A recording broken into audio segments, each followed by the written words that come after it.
तर नमस्कार मित्रांनो, तुमचे स्वागत आहे माझ्या नवीन यूट्यूब चॅनलमध्ये. तर आज आम्ही जात आहोत ताम्हिणी घाट बाईक राईडला. आम्ही लोणावळ्याद्वारे ताम्हिणी घाटला गेलो. तर आमचा 5 जणांचा ग्रुप होता आणि 5 बाईक्स होत्या. तर ताम्हिणी घाटला जाताना खूप असं धुकं भेटलं आम्हाला. तुम्ही बघू शकता, समोरची काही विजिबिलिटीच नव्हती, समोरचं काही दिसतच नव्हतं. तर वाटेत आम्हाला एक स्टॉल दिसला, तिथे मस्तपैकी गरम वडापाव आणि कांदा भजी खाल्ल्या आणि पुढच्या प्रवासाला निघालो.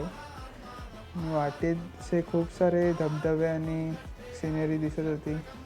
सर्व वातावरण हिरवंगार होतं. त्याच एका धबधब्यात आम्ही साईडला थांबलो आणि धबधब्याचा आनंद लुटला. बस एवढंच. तुम्हाला व्हिडिओ आवडला असेल तर लाईक करा, शेअर करा आणि सबस्क्राईब जरूर करा.